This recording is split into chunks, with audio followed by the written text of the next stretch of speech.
Perhatikan baik-baik, pria tak bermoral itu ingin merebut kekayaan keluarga, bersekongkol dengan kekasihnya untuk membunuh istrinya di depan putri mereka yang berusia 5,5 tahun, untuk melenyapkan jejak, bahkan ingin melenyapkan putrinya sendiri.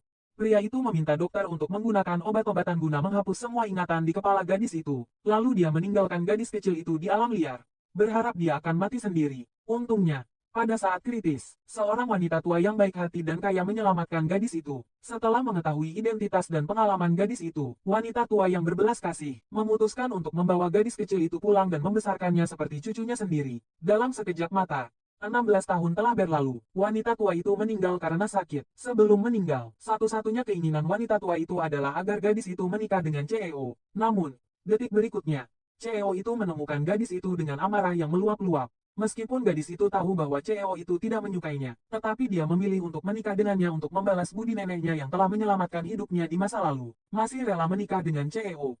Namun saat upacara pernikahan berlangsung, CEO itu tidak kunjung datang. Namun gadis itu tetap berpegang teguh pada niat awalnya, menyelesaikan upacara pernikahan sendirian di depan banyak tamu. Dan setelah upacara pernikahan selesai, gadis itu melihat di ponselnya postingan yang dibagikan. CEO meninggalkan gadis desa, dan kawin lari dengan putri keluarga kaya, bersama dengan topik trending yang mengejek gadis itu bebek jelek juga ingin menjadi angsa. Gadis itu tidak bisa menahan tawa. Mengapa orang-orang ini begitu bosan sepanjang hari? Namun pada saat ini, gadis itu menerima telepon dari ayah CEO yang mengundangnya ke pesta ulang tahun. Kemudian gadis itu terlihat mengenakan gaun mewah dan bergegas ke tempat kejadian. Melihat suami CEO-nya yang baru saja menikahinya, digandeng oleh wanita lain ke tempat kejadian, dan gadis itu tahu bahwa CEO itu ingin mempermalukannya. Pada saat ini, adik perempuan yang selalu memandang rendah gadis itu juga berdiri dan mengejeknya, berkata, hanya dengan kamu, seorang gadis desa yang datang ke kota, berani memasuki gerbang keluargaku kami. Jika kamu tahu diri, sebaiknya segera keluar dari keluargaku. Jangan bermimpi kodok ingin makan daging angsa. Menghadapi penghinaan adik perempuannya, gadis itu tidak menyerah sedikit pun, segera mengangkat tangan dan menamparkan adiknya. Kakak ipar seperti ibu, karena kamu tidak mengerti aturan, maka aku akan mengajarimu dengan baik. Gadis sialan, berani memukulku, kamu mau mati tanganku. Jika kamu terus tidak sopan seperti ini, aku akan mematahkan lenganmu yang lain. Pesta ini tidak menarik, aku akan pergi dulu. Setelah gadis itu pergi, adik perempuan itu sangat kesal, mengeluh kepada CEO tentang dia, tetapi CEO itu hanya memperingatkan adik perempuannya untuk tidak memprovokasi gadis itu, mengatakan bahwa, kamu bukan tandingannya. Setelah gadis itu pergi dengan mobil, CEO itu langsung melepaskan tangan wanita licik di sampingnya, dan berterima kasih padanya karena telah bekerja sama dengannya. Tanpa diduga, wanita licik yang ingin menikah dengan keluarga kaya itu mengatakan kepada CEO bahwa tidak perlu berterima kasih, dan mengatakan bahwa semua ini dilakukannya dengan sukarela. Tetapi CEO itu hanya tersenyum sinis, kemudian segera berbalik dan pergi tanpa menoleh ke belakang. Sementara gadis itu pergi ke sekolah, sahabatnya untuk merayakan gadis itu dan CEO mencapai kesepakatan non-interferensi. Jadi dia menarik gadis itu ke bar, bersiap untuk bersenang-senang. Namun detik berikutnya, seorang preman gemuk berjalan mendekat dengan ekspresi jahat. Melihat itu, sahabatnya langsung memukulkan botol bir ke kepala preman itu. Namun, adegan ini kebetulan terlihat oleh suami CEO gadis itu. Namun CEO itu tidak berniat untuk membantu, tetapi ingin melihat bagaimana mereka akan menyelesaikan masalah ini. Tak disangka preman ini memanggil lebih banyak teman. Pada saat kritis, gadis itu muncul tepat waktu, langsung menendang preman itu sejauh 6,66 meter. Dan serangkaian tindakan gadis itu membuat CEO dan pemilik bar terus memujinya. Tepat saat preman itu bangkit dan hendak menyerang, pemilik bar juga memutuskan untuk tidak tinggal diam. Aku akan melihat siapa yang mencari mati. Buang mereka berdua keluar untukmu. Apa yang kamu lakukan lepaskan. Apa yang kamu lakukan jangan. Jangan sentuh aku. Lepaskan aku. Lepaskan. Lepaskan. Tidak apa-apa. Semuanya terus bersenang-senang. Kedua wanita cantik itu ketakutan. Saya pemilik Barbus. Sebagai permintaan maaf yang sebesar-besarnya, maukah Anda berdua ikut makan malam denganku? Namun saat melihat CEO duduk di samping, gadis itu buru-buru menggelengkan kepalanya menolak. Kemudian dia meninggalkan bar sendirian. Tak disangka gadis itu baru saja keluar, bertemu lagi dengan preman tadi, yang telah memanggil lebih banyak teman. Namun, gadis yang telah berlatih bela diri sejak kecil tidak merasa takut sedikit pun saat menghadapi preman-preman ini. Wah, berani juga kau. Lihat teman-temanku di belakangku. Cukup dengan satu gerakan, kau akan cacat. Tapi aku ini penyayang wanita cantik. Jika kamu berinisiatif untuk memelukku, aku bisa mempertimbangkan untuk melepaskanmu. Gadis kecil ini benar-benar pembuat onar. Jika mati di sini, kakek tua itu pasti akan marah besar. Bengong apa kau? Cepat bantu aku.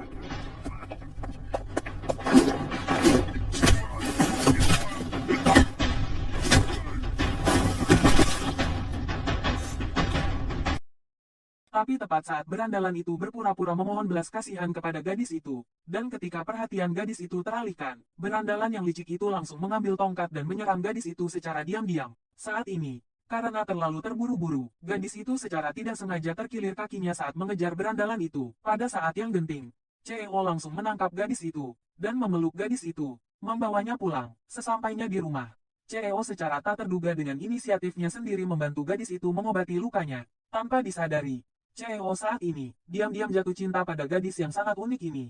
Bahkan saat makan, CEO melihat gadis itu mengenakan pakaian murahan. Tanpa basa-basi langsung mengeluarkan kartu hitam bergengsi, menyuruhnya mengambil uang itu dan berbelanja sepuasnya. Tapi saat ini, gadis itu tidak berniat memaafkan CEO yang telah menikah. Maka, dia langsung berbalik dan bersiap untuk pergi. Kartu, tidak perlu. Aku tidak butuh. Ran, ini adalah toko perhiasan termahal di sini. Setiap item di sini tidak kurang dari 5 digit. 5 digit kenapa kita beli per kilogram saja? Hah? Ku dengar di pesta ulang tahun tuanku, kau diberi amplop merah besar. Jangan-jangan isinya 1 bank ya? Tidak, itu semua aset tetap. Dan aku juga tidak akan menggunakannya. Kasih tahu diam-diam ya. Aku punya 1 bank. Ran, kalung ini bagus. Aku suka yang ini. Oke, halo. Tolong ambilkan kalung ini untuk dilihat. Baik, tunggu sebentar. Aku mau kalung ini. Siapapun tidak boleh menyentuhnya. Nona An, Anda sudah datang. Kalung ini bagus. Bungkus untukmu. Baiklah, tunggu. Nona, kalung ini teman saya yang lihat duluan. Anda lihat yang lain saja. Yang kalian lihat. Tahu harganya berapa mampu beli? Kami tidak seperti nona muda yang kerjanya hanya bermalas-malasan, tidak punya uang masih jalan-jalan. Kami sangat sibuk setiap hari. Gadis kecil bau. Maksudmu aku tidak mampu beli? Keluargaan kami adalah raja di industri porselen. Aku adalah putri tertua keluargaan. An Xiaoyi, kau berani bilang aku tidak mampu beli kalung murahan ini? Aku lihat kau seperti orang udik yang baru datang ke kota. Buta mata. Membuat onar di sini ya, Nona An. Ya, mungkin IQ-mu agak mengkhawatirkan. Tidak begitu mengerti apa yang kukatakan. Maksudmu, kamu sangat sibuk, tidak punya waktu untuk jalan-jalan dan mampu membeli. Ya, tentu saja, baguslah. Jadi kau menyindirku karena aku nganggur. Ya, meskipun dia mampu membeli, jangan jual padanya. Kalau tidak, aku tidak akan pernah datang ke toko ini lagi. Nona An, jangan marah. Kalung ini kami jual untuk Anda. Jual untuk Anda. Oke. Tidak apa-apa. Orang udik, melihatmu seperti ini, tidak terlihat seperti orang yang mampu membeli kalung ini. Jangan-jangan hanya mengandalkan wajah ini, berhasil mendekati orang kaya baru yang gendut dan jelek. Lalu di sini sok kaya. Adik kecil, sebagai kakak, aku menasihatimu, jika tidak punya latar belakang keluarga yang kuat, meskipun secantik apapun, di mata pria, kau hanyalah wanita cantik biasa. Seluruh keluargamu wanita, jaga bicaramu baik-baik. Gadis kecil bau, berani-beraninya kau memarahiku. Sekarang berlutut dan minta maaf padaku. Kalau tidak, aku akan membuat kalian keluar dari becek. Aku tidak akan minta maaf. Mau apa kau? Kau tahu gadis kecil yang manis. Nona ini, jika kau terus seperti ini, jangan salahkan kami jika tidak sopan. Baguslah, kalian berani memukulku. Aku lihat kalian berdua tidak tahu tinggi langit dan tebal bumi. Semuanya serang. Pukul mereka sampai cacat. Aku bertanggung jawab. Aku akan melawanmu mati-matian. Cepat panggil polisi. Pembunuhan. Aku sudah melihat rekaman CCTV. Kau yang mulai duluan. Nona Tang termasuk dalam kategori bela diri yang sah. Sedangkan untuk barang-barang yang rusak, semuanya bisa diganti rugi. Kamera ini, Anda bicara harus hati-hati. Jelas-jelas mereka yang mulai duluan. Sama sekali bukan pembelaan diri yang sah.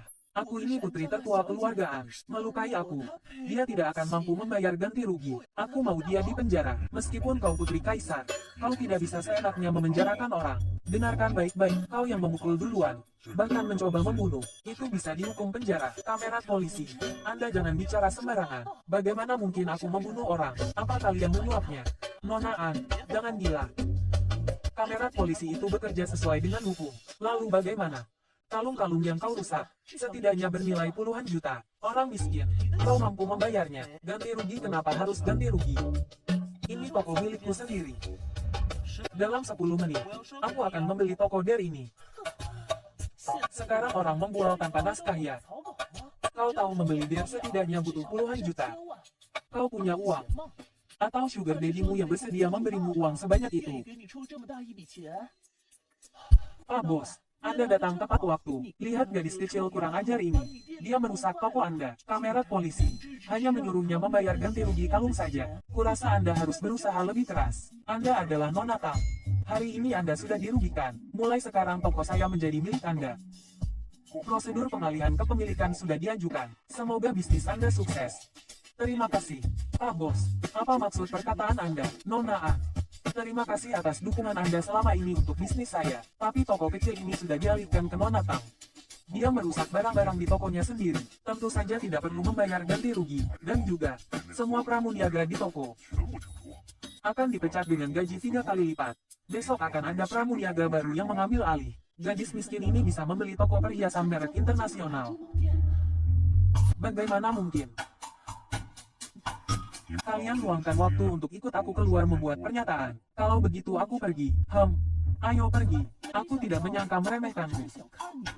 Karena sudah bergantung pada orang kaya udik seperti itu, yang rela menghabiskan puluhan juta untukmu. Nanti aku akan lihat siapa yang tidak tahu diri datang menjemputmu.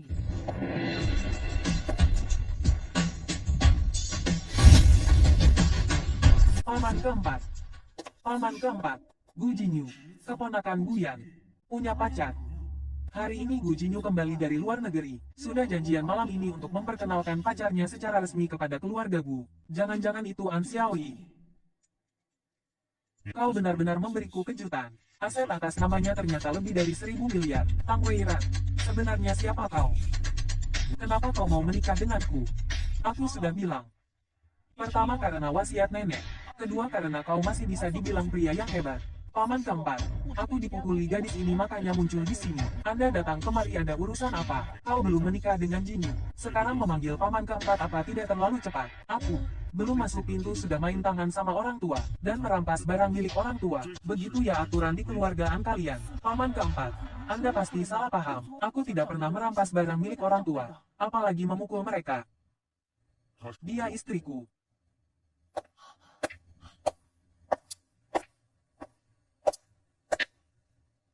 Tang Weiran, kau benar-benar memberiku kejutan besar. Aku bisa memberimu lebih dari 1 kejutan. Malam ini, jamuan makan keluarga Gu Jinyu akan membawa An Xiaoyi. Sudahlah. Cuma keluargaan. Aku tidak menganggapnya penting. Ayo pergi.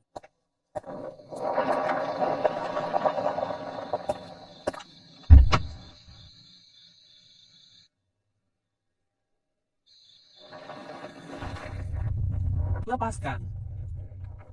Kau sedang apa? Apa kau masih ingin diajak lagi? Nyonya Gu baru masuk pintu sudah dibenci suami. Saat pernikahan kau tidak ada di sini. Sekarang melakukan semua ini apa tidak agak terlambat? Aku sudah lama jadi bahan tertawaan seluruh dunia. Siapa yang masih peduli dengan ini? Tuan muda keempat, dan nyonya keempat datang. Bukankah sudah lihat sudah datang? Silakan duduk, ayah. Tidak disangka. Tuan menemukan istri seperti ini untuk tuan muda keempat, dan ternyata tepat, benar-benar lembut, perhatian, dan berjiwa besar. Bahkan suami di malam pengantin mencari wanita lain pun bisa diterima dengan senang hati. Sungguh keberuntungan besar bagi keluarga Gu. Kali ini benar-benar berkat ayah, mengizinkan aku menikahi orang seperti Weiran, istri yang cantik, murah hati, lembut, dan berbudi luhur. Tenang saja, ayah. Aku pasti akan memperlakukannya dengan baik. Pasti tidak akan mengecewakan harapan Anda. Kakak ipar juga bukannya tidak ingin melihat kalian bahagia. Hanya saja semua orang tahu, kau dan Jingki punya hubungan yang tidak jelas. Kau tidak mau menjelaskan sedikit padanya. Tidak mau meminta maaf pada keluarga Jiang. Panggung keluarga Gu besar.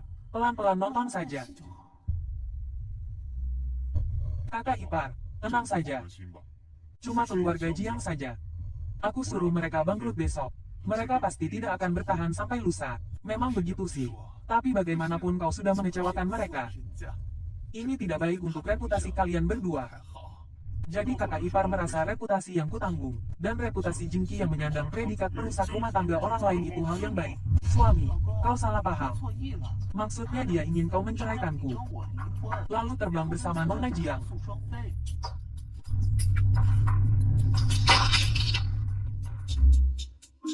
Istriku, tenang saja. Kecuali aku mati atau kau meninggal. Kalau tidak, kita akan selalu bersama. Bagus. Bagus. Benar-benar anakku yang baik.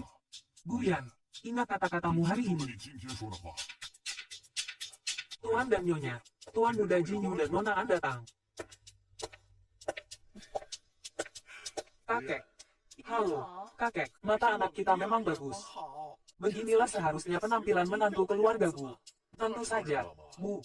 Beberapa waktu lagi, Xiaoyi masih harus mengikuti kompetisi sepeda motor internasional yang diselenggarakan oleh Federasi Dunia. Akan ada banyak bintang dan pembalap hebat yang ikut serta. Bahkan bisa bertemu dengan Nighthawk secara langsung. Benarkah?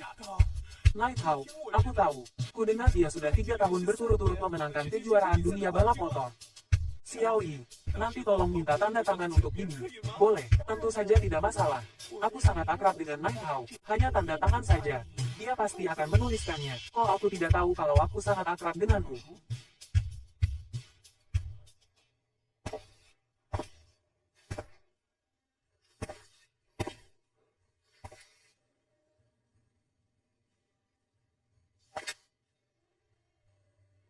Foto ini kok kelihatan familiar ya? Kakak balon gandum. Balon-balon ini untukmu. Terima kasih.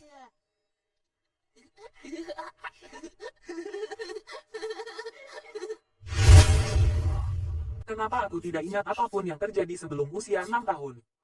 Foto-foto di tempat nenek. Aku juga merasa asing. Sebaliknya, foto ini.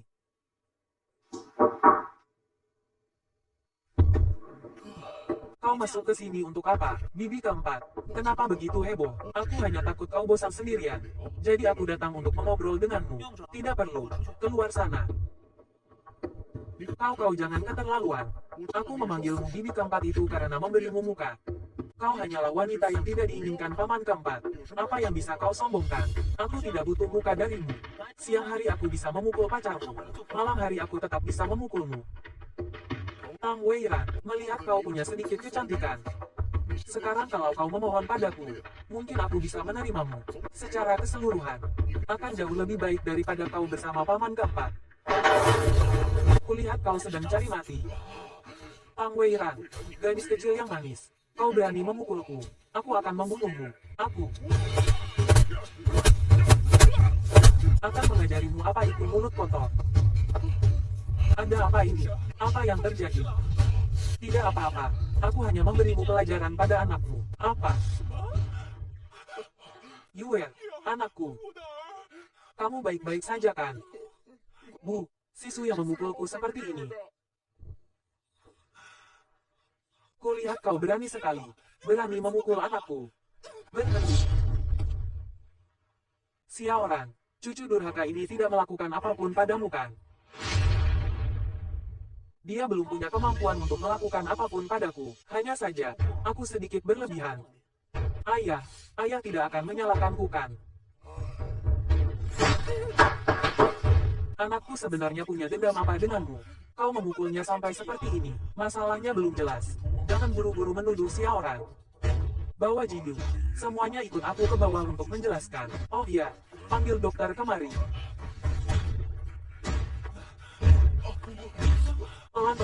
Pelan-pelan. BBC pertama kali datang ke rumah kakek. Aku takut dia tidak terbiasa. Jadi aku naik ke atas untuk menanyakan apa yang dia butuhkan. Siapa sangka dia begitu naik langsung meraba-raba padaku. Dan juga bilang apa lagi? Dan juga bilang dia muda dan cantik. Menikah dengan paman si sungguh sayang. Ingin diam-diam mengikutiku. Paman si, Gu Jinyu, kau cari mati. Paman si Lau, istrimu sendiri tidak benar. Kenapa memukul Jinyu kami? Meskipun keluarga gua adalah masa depan yang kau tentukan, tapi kau juga tidak bisa begitu sombong. Gu Jinyu, kau hidup terlalu nyaman. Bahkan wanitaku kau berani cemarkan. Paman si, aku benar-benar tidak mencemarkannya. Wanita ini tidak bisa disimpan. Dia adalah bencana. Yue, Ran, kemarilah.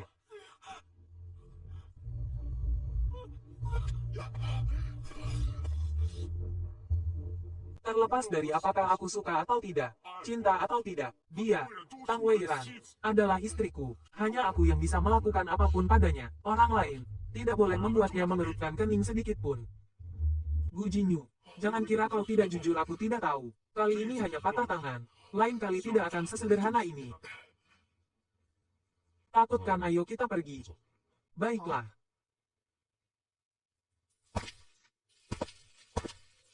Terima kasih tadi. Lalu kau berencana berterima kasih padaku bagaimana? Generasi muda keluarga Gu kalian tidak diajari dengan baik. Membuatku terluka baik fisik maupun mental. Ini harus kalian ganti rugi padaku. Mulutmu murahan. Sebenarnya siapa yang terluka?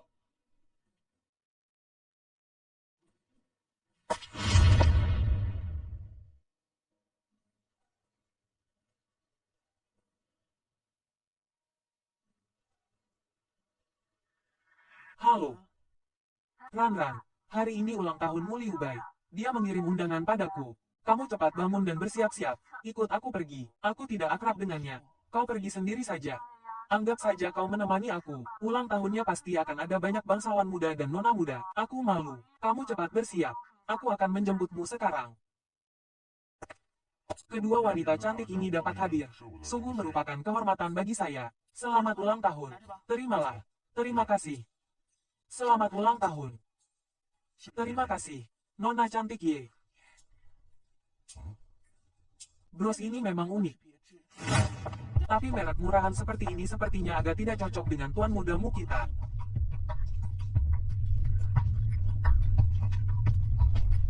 Yang penting adalah ketulusan hati. Datang ke pesta ulang tahunku.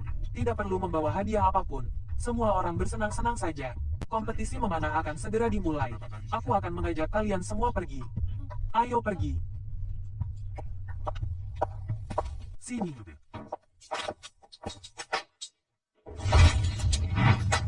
Ran, aku dengar pemenang pertama akan mendapatkan hadiah mahkota senilai 2 juta yuan. Kau mau? Kalau aku menang, akan kuberikan padamu. Anggap saja hadiah ulang tahun kelima kita. Anggap saja hadiah ulang tahun kelima kita. Mana mungkin semudah itu menang. Tenang saja. Tang Weiran, sepertinya ini pertama kalinya kau datang ke tempat seperti ini. Tonton baik-baik, sangat menarik. Terima kasih, Nona Jiang. Tapi kenapa kau bicara denganku sambil terus melihat suamiku? Apa itu tidak sopan? Aku ingin mengingatkan Yan untuk menjelaskan lebih banyak padamu. Tidak perlu. Istriku sangat berpengetahuan luas. Banyak hal yang harus kupelajari darinya. Tang Weiran, kau memang hebat. Baru hari pernikahan sudah ditinggalkan. Hanya dalam waktu singkat sudah bisa membuatnya memperlakukanmu seperti ini. Kau tunggu saja. Sebentar lagi dia akan jadi milikku lagi. Jingki, kau tidak perlu pedulikan perkataan si Sao. Dia hanya menjaga muka gadis itu. Gadis itu berasal dari desa. Jangankan target, anak panah pun belum pernah dia lihat. Kau berdebat dengannya hanya akan menurunkan derajatmu sendiri. Baiklah. Itu. Kompetisi kali ini, kita akan bermain sesuatu yang baru. Meniru orang zaman dulu. Menembus pohon willow dari 100 langkah. Bagus. Bagus. Bagus. Bagus. Menarik. Menegangkan. Siapa yang bisa melakukan itu? Semakin sulit aturannya semakin baik. Dengan begitu kita bisa menyingkirkan sekelompok orang terlebih dahulu. Kau menginginkan mahkota itu. Hari ini adalah ulang tahun kelima perkenalan kami. Aku ingin memberikannya padanya. Mau ku bantu? Tidak usah. Ini hal kecil. Lagi pula kau tiba-tiba baik. Pasti ada maunya. Kau terlalu baik padaku akhir-akhir ini. Bisakah kau bersikap normal sedikit? Ku bilang kau ini wanita. Aku baik padamu juga tidak boleh. Sungguh aneh. Silakan para pria dan wanita tampan dan cantik yang berpartisipasi untuk naik ke atas panggung. Jingki, kau pergi. Keahlian memanahmu diakui bagus di kalangan kita. Baiklah. Kalau begitu aku pergi.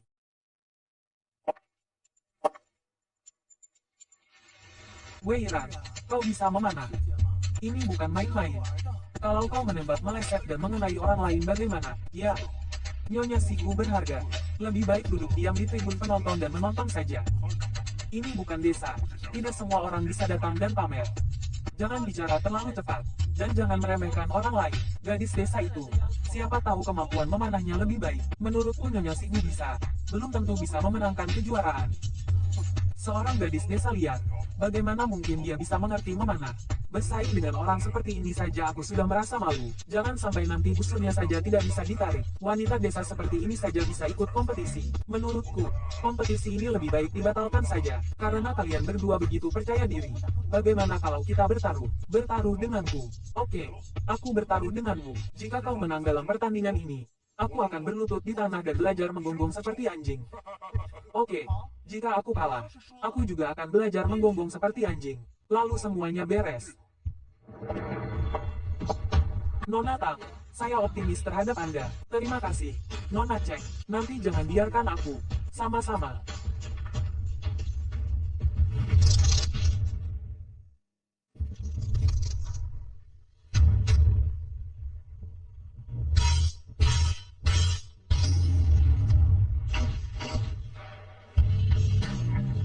Lihat kan, sudah kubilang, gadis desa, masih berani bilang bisa memanah. Ini bahkan tidak bisa menarik busur. Benar-benar memalukan. Betul. Aku hanya menunggu untuk melihat gadis desa liar ini merangkak di bawah meja. Bagaimana mungkin? Menurutku, ini cuma kucing buta ketemu tikus mati. Seorang gadis desa, masih berani ikut kompetisi memanah. Lihat, ini baru namanya kemampuan.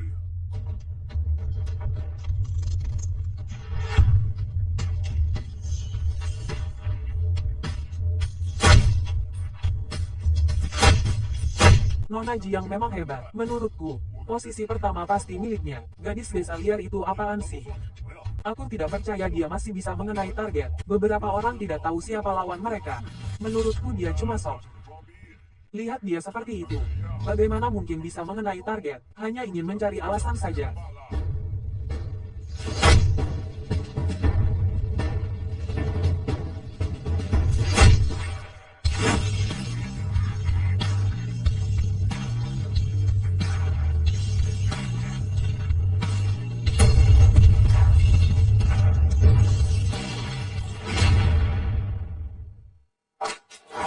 Apa 3 anak panah berturut-turut? Semuanya mengenai lingkaran 10 poin. Ini beneran Nyonya Sigu yang berasal dari desa.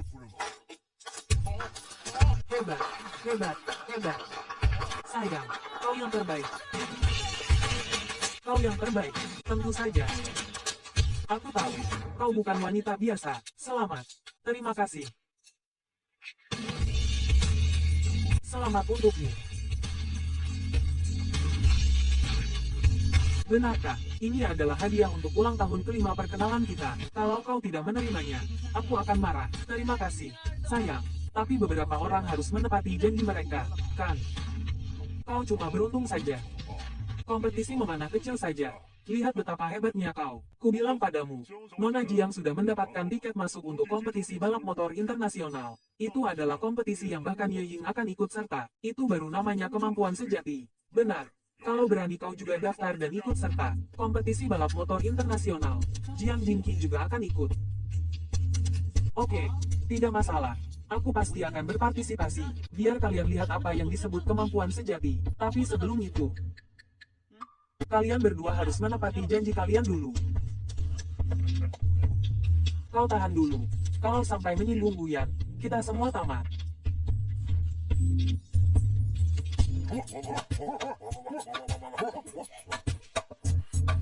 Kau lihat saja nanti. Nona Jiang, aku tidak sengaja. Yan, kakiku terkilir. Sakit sekali sampai tidak bisa jalan. Kau kesini bantu aku sebentar, boleh? Kau tidak cepat-cepat membantu Nona Jiang berdiri. Nona Jiang.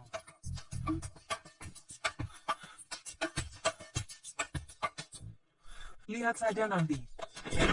Yan, bisakah kau tunggu aku sebentar?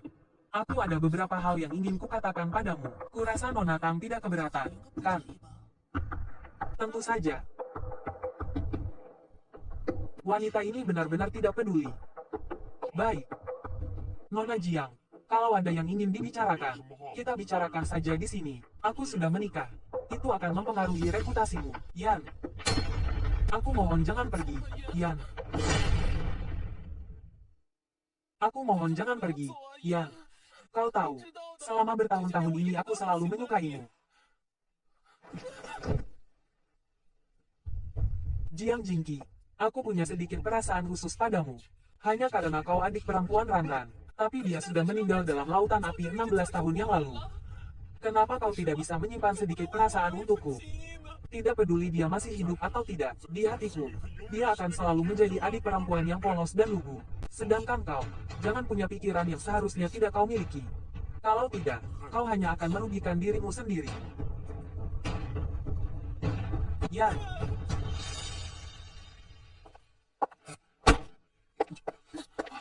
Seer.